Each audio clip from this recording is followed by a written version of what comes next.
प्रिय भक्तों, आज हम उस महायोगी की गाथा शुरू कर रहे हैं जिनकी एक आवाज पर मुर्दे भी जीवित हो जाते थे और जिनकी तपस्या ने स्वयं काल को भी रोक दिया था। वे हैं गुरु गोरखनाथ। लेकिन क्या आप जानते हैं कि गोरखनाथ जी का जन्म किसी माँ के गर्भ से नहीं बल्कि एक दिव्य भभूत और गोबर के ढेर से हुआ था। कहानी शुरू होती है जब गुरु मच्छेंद्रनाथ भिक्षा मांगते हुए एक घर के द्वार पर पहुंचे। वहां एक निसंतान महिला ने रोते हुए अपनी व्यथा सुनाई। गुरु मच्छेंद्रनाथ ने दया कर उसे एक सिद्ध भभूत दी और कहा कि इसे खा लेना, तुम्हें तेजस्वी पुत्र प्राप्त होगा। लेकिन उस महिला ने पड़ोसियों के बहकावे में आकर उस भभूत को कचरे गोबर के ढेर में फेंक दिया। भक्तों, 12 साल बीत गए। गुरु मच्छेंद्रनाथ फिर उसी द्वार पर आए और बालक के बारे में पूछा। महिला ने डरते हुए सच बता दिया।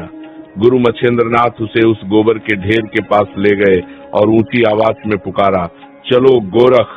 तभी उस 12 साल पुराने ढेर के भीतर से एक दिव्य आवाज आई, आदेश गुरुदेव। और उस ढेर को चीरते हुए एक 12 साल का तेजस्वी बालक बाहर निकला जिसके चेहरे पर सूर्य जैसा तेज था। गुरु मच्छेंद्रनाथ ने उसे नाम दिया गोरख। गो यानी इंद्रिया और रख यानी रक्षा करने वाला, यानी वह जो अपनी इंद्रियों पर विजय प्राप्त कर चुका हो। भक्तों, यही से शुरू हुआ उस योगी का सफर जिसने आगे चलकर पूरी दुनिया को हठयोग का मार्ग दिखाया। प्रिय भक्तों, जब गुरु मच्छेंद्रनाथ ने गोबर के ढेर से उस तेजस्वी बालक को बाहर निकाला तो पूरा गांव दंग रह गया। 12 साल तक बिना अन्न जल के केवल गुरु के दिए सिद्ध भभूत के प्रताप से वो बालक जीवित ही नहीं बल्कि एक सिद्ध पुरुष की भांति तेजस्वी था। मच्छेंद्रनाथ जी ने उस बालक का हाथ थामा और उसे अपनी शरण में ले लिया। लेकिन क्या गुरु का साथ पाना इतना आसान था? नहीं। मच्छेंद्रनाथ जी ने बालक गोरख को कठिन परीक्षाओं की आग में झोंक दिया। उन्होंने गोरख को हिमालय की कंदराओं, घने जंगलों और श्मशानों में साधना करने का आदेश दिया। गोरखनाथ ने अपने गुरु की हर आज्ञा को ब्रह्म वाक्य माना। उन्होंने नींद को जीता, भूख पर विजय प्राप्त की और अपनी प्राण ऊर्जा को सहस्त्रार चक्र तक पहुंचाने की हठयोग क्रिया सीखी। भक्तों, गुरु मच्छेंद्रनाथ ने गोरख को गुप्त मंत्रों की दीक्षा दी और उन्हें सिद्धों का सिद्ध बनाने की राह पर डाल दिया। गोरखनाथ जी ने केवल शास्त्रों का ज्ञान नहीं लिया बल्कि प्रकृति के हर तत्व पर नियंत्रण करना सीखा। वे घंटों जल के ऊपर बिना डूबे समाधि लगा सकते थे और अग्नि के बीच बैठकर भी शांत रह सकते थे। उनकी तपस्या का तेज इतना था कि जंगली हिंसक पशु भी उनके चरणों में आकर पालतू बन जाते थे। लेकिन एक दिन गुरु मच्छेंद्रनाथ ने अपने शिष्य को एक ऐसी परीक्षा दी जिसने गोरखनाथ के धैर्य की सीमा तोड़ दी। गुरु ने उन्हें एक गांव में भिक्षा मांगने भेजा, लेकिन एक शर्त के साथ कि चाहे कुछ भी हो जाए अपनी योग शक्ति का प्रदर्शन मत करना। गोरखनाथ उस गांव में पहुंचे, लेकिन वहां के लोग उन्हें ढोंगी समझकर पत्थर मारने लगे। भक्तों, क्या गोरखनाथ ने अपना आपा खोया या उन्होंने गुरु की मर्यादा के लिए अपमान का वह कड़वा घूंट पी लिया? और वह कौन सा पल था जब गुरु मच्छेंद्रनाथ ने खुद अपने शिष्य के आगे सिर झुकाया और कहा, गोरख तू मुझसे भी बड़ा योगी बनेगा। प्रिय भक्तों, गुरु शिष्य की परंपरा में गुरु हमेशा शिष्य को तारता है, लेकिन गोरखनाथ की गाथा में एक ऐसा मोड़ आता है जहां शिष्य ने अपने गुरु के सम्मान और उनकी तपस्या की रक्षा की। सिद्ध योगी मच्छेंद्रनाथ जी जो काम और क्रोध पर विजय पा चुके थे, वे विचरण करते हुए कदली देश, माना जाता है कि ये आज के असम या बंगाल का क्षेत्र था, जा पहुंचे। कदली देश स्त्रियों का राज्य था जहाँ की रानी मैनाकिनी अत्यंत रूपवती और मायावी शक्तियों की ज्ञाता थी। कहा जाता है कि वहाँ का वातावरण ही ऐसा था कि बड़े बड़े तपस्वियों का मन डोल जाता था। रानी मैनाकिनी ने अपनी सेवा और माया से गुरु मच्छेंद्रनाथ को ऐसा मोहित किया कि वे अपनी योग साधना, अपनी अमर काया और अपना अलख निरंजन का जाप भूल गए। वे राजसी भोग विलास में डूब गए और भूल गए कि वे एक सिद्ध योगी हैं। भक्तों, जब हिमालय की कंदराओं में ध्यानमग्न गोरखनाथ को अपनी दिव्य दृष्टि से ये पता चला तो उनका हृदय कांप उठा। उन्होंने देखा कि उनके गुरु, जिन्होंने दुनिया को त्याग का मार्ग दिखाया, वे स्वयं माया के दलदल में फंसते जा रहे हैं। गोरखनाथ ने तुरंत कदली देश की ओर प्रस्थान किया, लेकिन वहां पुरुषों का प्रवेश वर्जित था। रानी की मायावी सेना पहरा दे रही थी। गोरखनाथ ने हार नहीं मानी। उन्होंने एक नर्तकी डांसर का भेष धारण किया और अपने हाथ में मृदंग लेकर महल में प्रवेश कर गए। महल के भीतर का दृश्य देखकर गोरखनाथ की आंखों में आंसू आ गए। उनके गुरु, जिनके मस्तक पर सूर्य जैसा तेज रहता था, वे आज मदिरा और संगीत के मोह में डूबे थे। गोरखनाथ ने अपने मृदंग की थाप पर एक ऐसा राग छेड़ा जिसकी हर चोट मछेंद्रनाथ के सोए हुए विवेक को जगाने लगी। भक्तों, क्या गोरखनाथ अपने गुरु को उस माया जाल से निकाल पाए? और वह कौन सा प्रसिद्ध नारा था जिसे सुनकर मछेंद्रनाथ का मोह भंग हुआ? क्या आप जानते हैं कि जाग मछेंद्र गोरख आया कहने के पीछे का असली रहस्य क्या है? प्रिय भक्तों, कदली देश के महल में संगीत गूंज रहा था और गुरु मछेंद्रनाथ भोग विलास की माया में पूरी तरह डूबे हुए थे। तभी अचानक महल के आंगन में एक नर्तकी के भेष में आए गोरखनाथ ने अपने मृदंग पर एक ऐसी चोट की कि पूरी सभा सन्न रह गई। वह संगीत नहीं था, वह तो योग की गर्जना थी। गोरखनाथ ने अपने गुरु की आंखों में आंखें डालकर अत्यंत गंभीर और करुण स्वर में पुकारा, जाग मछेंद्र गोरख आया। इन शब्दों में ऐसी बिजली थी कि मछेंद्रनाथ का पूरा शरीर कांप उठा। गोरखनाथ ने मृदंग की थाप पर अपनी बात जारी रखी, गुरुदेव, आप तो सिद्धों के सिद्ध हैं, काल के विजेता हैं। आप इस नश्वर शरीर और स्त्री मोह के जाल में कैसे फंस गए? कहाँ गई आपकी वह अलख निरंजन की धुन? कहाँ गया वह हिमालय का तप? जागिए प्रभु, आपका शिष्य आपको वापस लेने आया है। भक्तों, रानी मैनाकिनी ने अपनी पूरी मायावी शक्ति लगा दी ताकि मछेंद्रनाथ का ध्यान न भटके। उसने कामदेव के बाण चलाए, अप्सराओं का नृत्य करवाया, लेकिन गोरखनाथ की आंखों में अपने गुरु के प्रति जो निस्वार्थ प्रेम और भक्ति थी, उसके आगे सारी माया फीकी पड़ गई।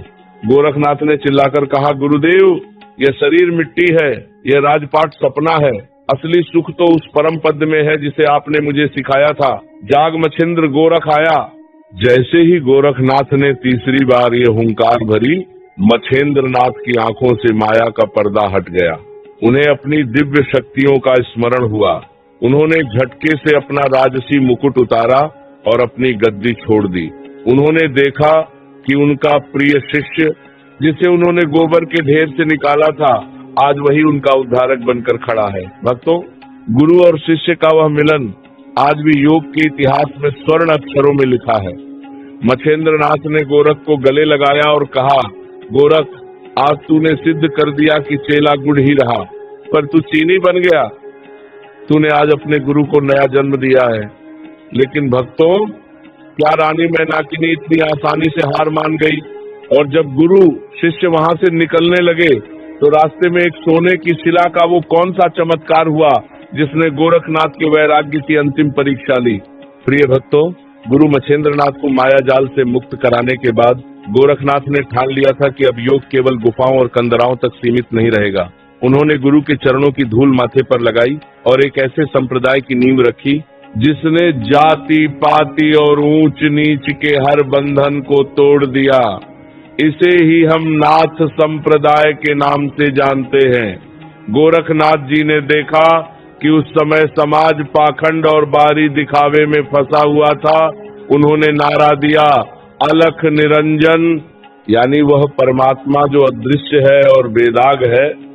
उन्होंने 9 महान योगियों की एक टोली बनाई जिन्हें नवनाथ कहा जाता है। इन नवनाथों में स्वयं भगवान शिव आदिनाथ के रूप में विराजमान है और गोरखनाथ उनके सबसे प्रिय सिद्ध हैं। भक्तों, गोरखनाथ जी ने केवल पुरुषों को ही नहीं बल्कि समाज के हर वर्ग को योग से जोड़ा। उनके साथ 84 सिद्ध योगी जुड़े जिन्होंने हिमालय से लेकर कन्याकुमारी तक धूनी रमाई। गोरखनाथ जी ने सिखाया कि ईश्वर को पाने के लिए जंगल जाने की जरूरत नहीं बल्कि अपने भीतर की कुंडलिनी शक्ति को जागृत करने की जरूरत है। उन्होंने हठ योग के कठिन आसनों और प्राणायाम को इतना सरल बना दिया कि आम इंसान भी अपनी आत्मशक्ति को पहचान सके। क्या आप जानते हैं कि नाथ संप्रदाय के योगी कान क्यों छिदवाते हैं और बड़ी बड़ी मुद्राएं क्यों पहनते हैं?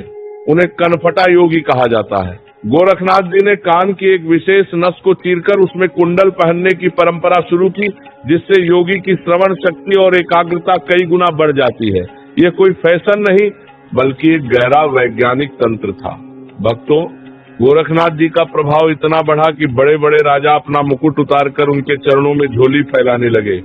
लेकिन क्या आप जानते हैं कि जब गोरखनाथ जी का सामना हनुमान जी से हुआ तो उन दो महाशक्तियों के बीच क्या हुआ? कौन जीता उस योग और भक्ति के महा मुकाबले में? प्रिय भक्तों, सिद्धों की दुनिया में एक शब्द बहुत प्रसिद्ध है, वज्रदेह, यानी ऐसा शरीर जिस पर न तो काल समय का असर हो, न बुढ़ापे का और न ही किसी शस्त्र का।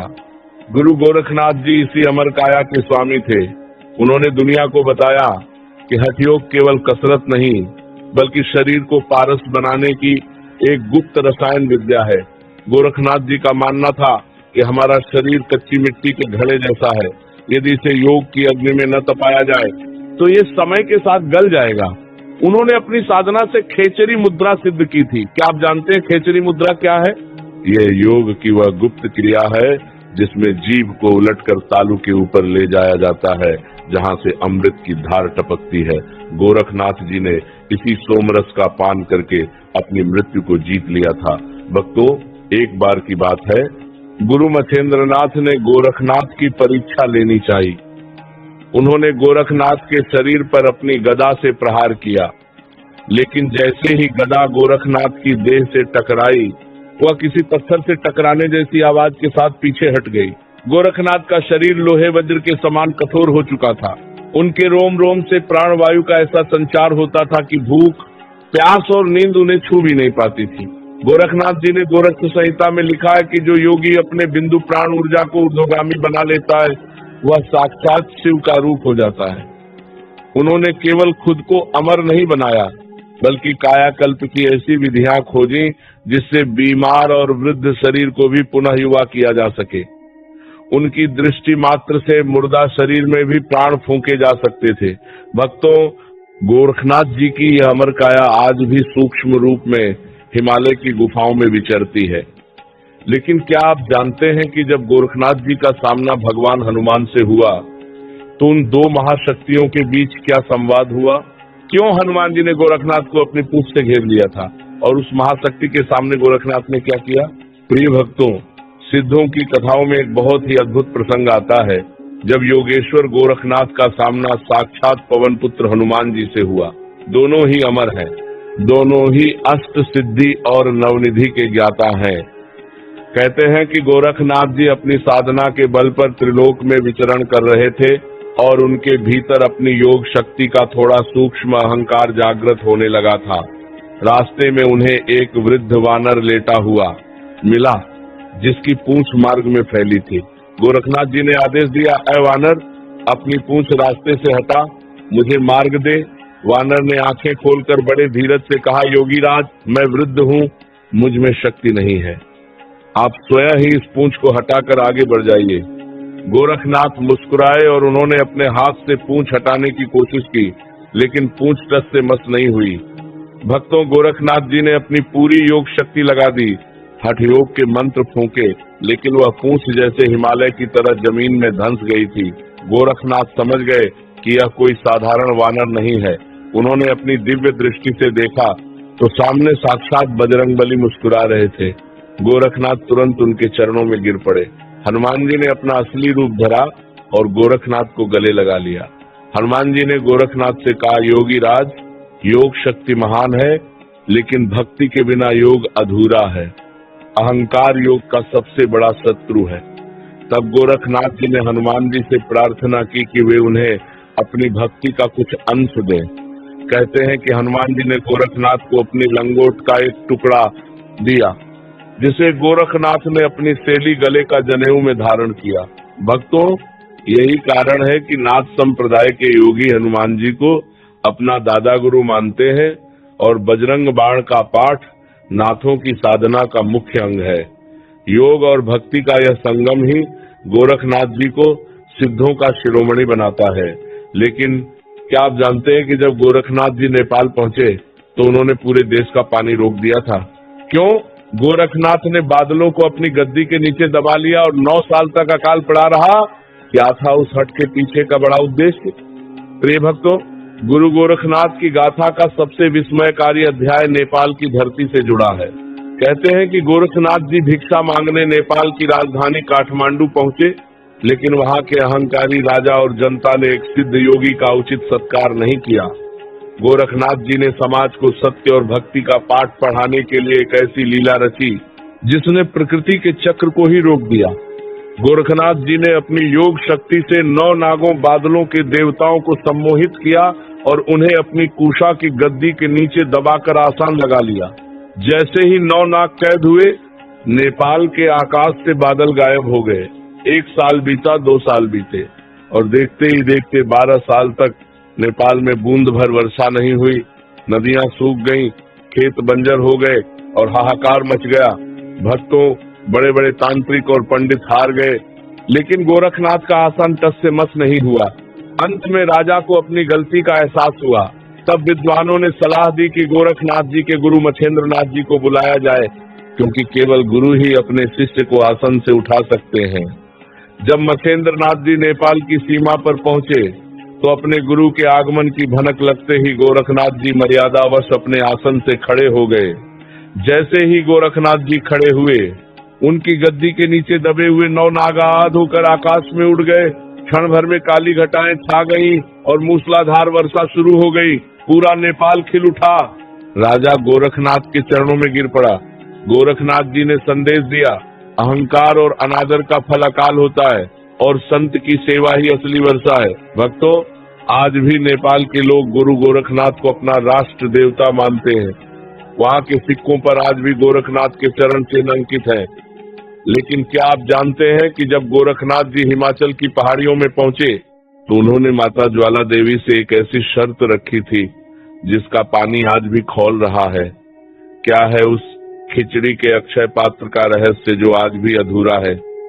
प्रिय भक्तों, सिद्ध योगी गोरखनाथ जी भ्रमण करते हुए हिमाचल के ज्वालामुखी धाम पहुंचे। वहां साक्षात आदि ज्योति ज्वाला माता के दर्शन कर गोरखनाथ भाव विभोर हो गए। माता ने अपने भक्त को देख साक्षात रूप धरा और भोजन के लिए आमंत्रित किया। लेकिन गोरखनाथ जी जो सिद्धों के सिद्ध थे, उन्होंने माता की परीक्षा लेनी चाहिए या शायद दुनिया को एक बड़ा कौतुक दिखाना चाहा।